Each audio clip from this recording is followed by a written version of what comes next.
India and China are holding their fourth round of core commander level talks in Chushul, Eastern Ladakh, in the Indian side of line of actual control, even as I am talking to you folks.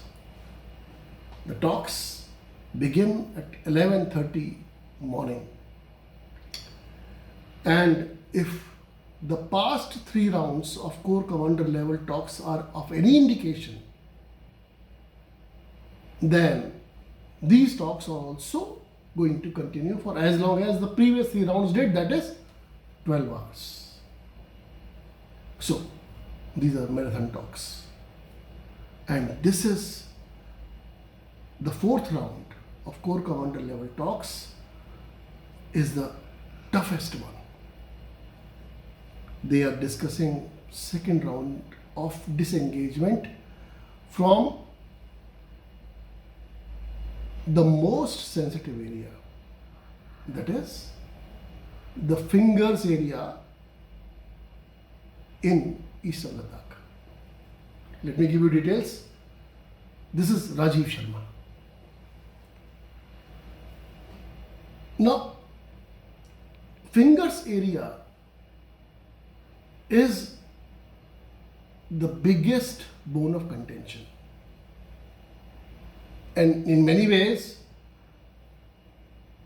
also the reason for the present round of Chinese incursions, which began on the night of 4th and 5th of May and which led to a bloodbath on the highest snow desert in the world, Ladakh, on 15th of June, where India admitted that 20 of its soldiers were martyred.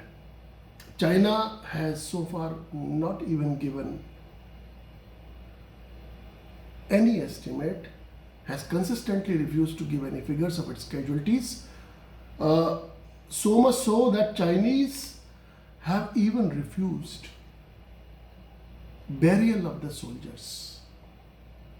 It's a deja vu kind of a thing.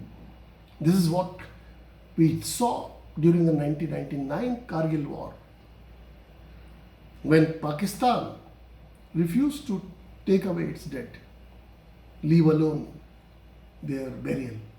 India had to perform their burial. Now, China has taken the plea that in denying them burial rights, and while India has obviously recognized them, our soldiers, as martyrs, China has not said so.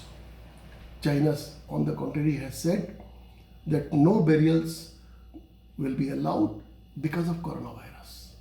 Strange. Anyway, that was a digression, folks, but much needed one. Now, what are we talking in these fourth round of core commander level talks?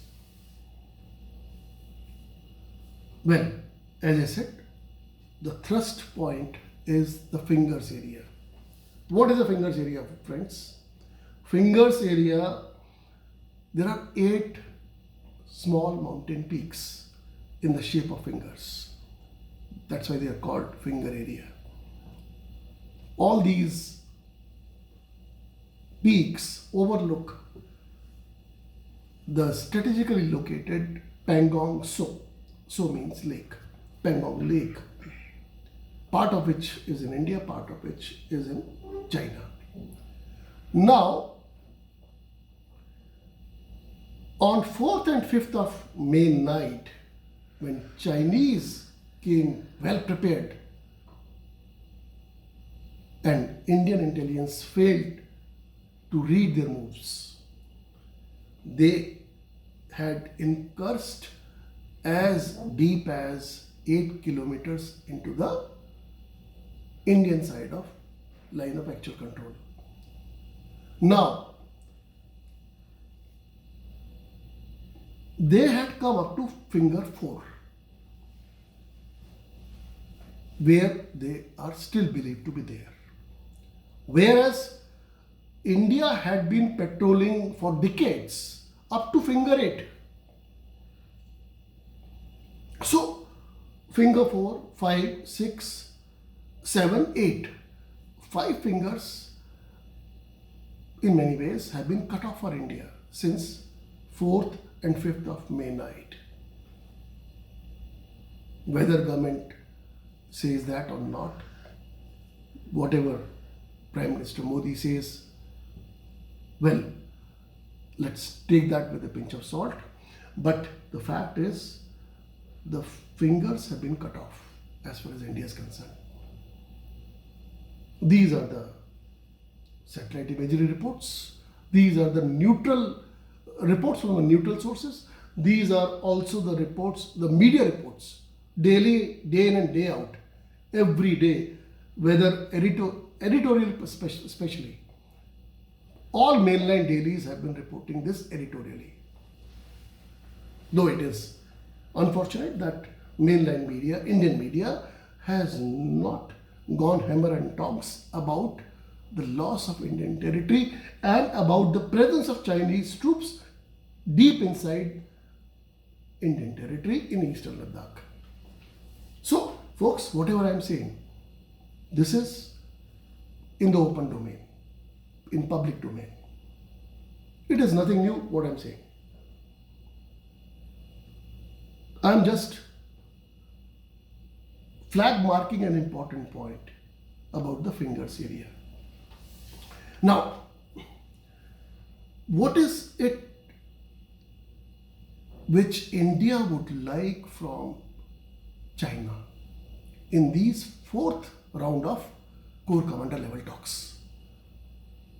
What is it which China would not like to give? It is precisely this, the finger area. Our strategy is, and should be, and it is, that first return to status quo ante.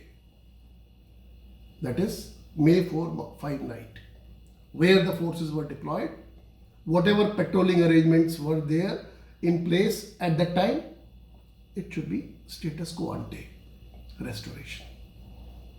Then disengage. Now, this is the second round of disengagement. First round of disengagement has taken place. Buffer zones have been created. Well, despite my several video tutorials, I don't think that any clarity has emerged. There has been no official statement from the government of India, neither from the government of China, on the status of location of troops, particularly Chinese troops. How far deep inside that Indian territory, Indian side of the LAC, they have ingressed into, where they have pitched their tents, where there are artillery guns, where there are radars, where they have erected permanent structures, Chinese. Well, to be fair to India, India has matched man for man, armament for armament this time. There is an estimate that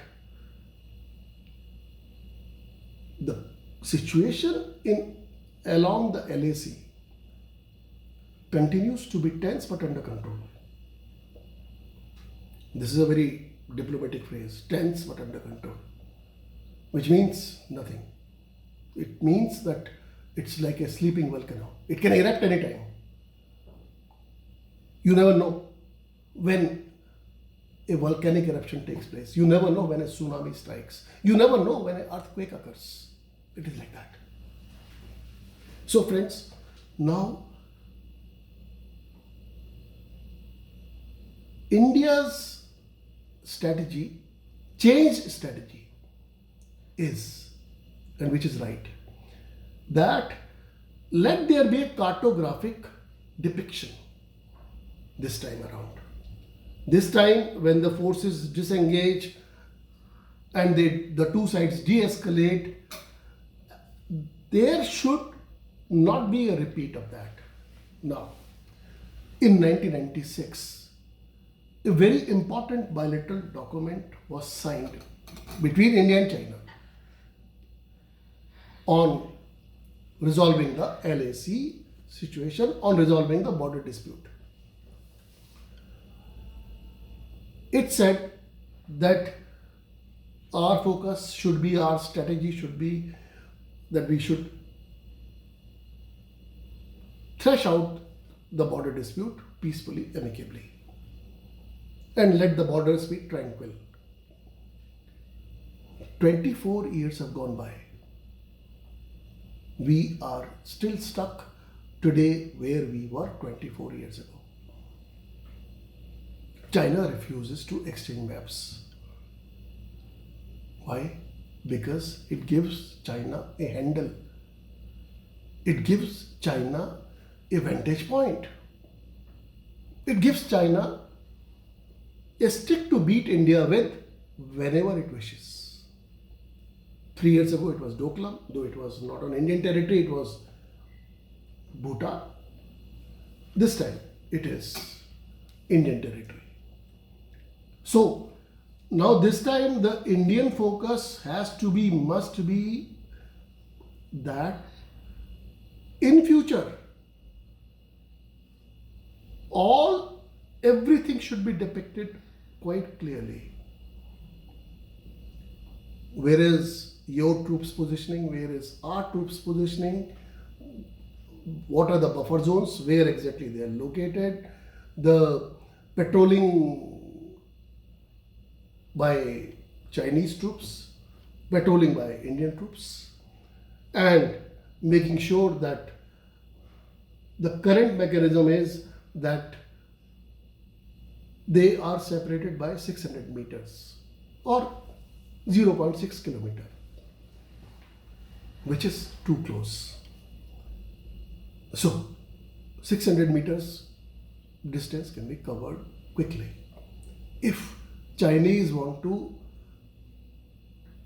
pull the plug like they did on May 4, May 5 night. Now, this brings to the most difficult part. This is why today's core commander level talks between India and China, which are ongoing right now in Chushul, are very tricky. So we hope that there is some real tangible concrete forward movement and the Chinese troops not only withdraw, but there should be a transparent mechanism which can be depended, and it should not be left to the whims and fancies of the Chinese side any longer, that they pull the plug on us anytime they wish to. Well, today I'm sure that the talks, what the talks results were, we will not get to know today, probably tomorrow, because the Corps Commander will first brief the Army Chief, and the Army Chief will then brief the political establishment. Then only a statement will be issued, which is expected tomorrow. So friends, with this, I think that when some greater clarity emerges tomorrow, that may be the time for revisiting the issue again. So till then, goodbye from me, and I hope that you like this video and you subscribe to my channel, Rajeev Kishkindha. Thank you.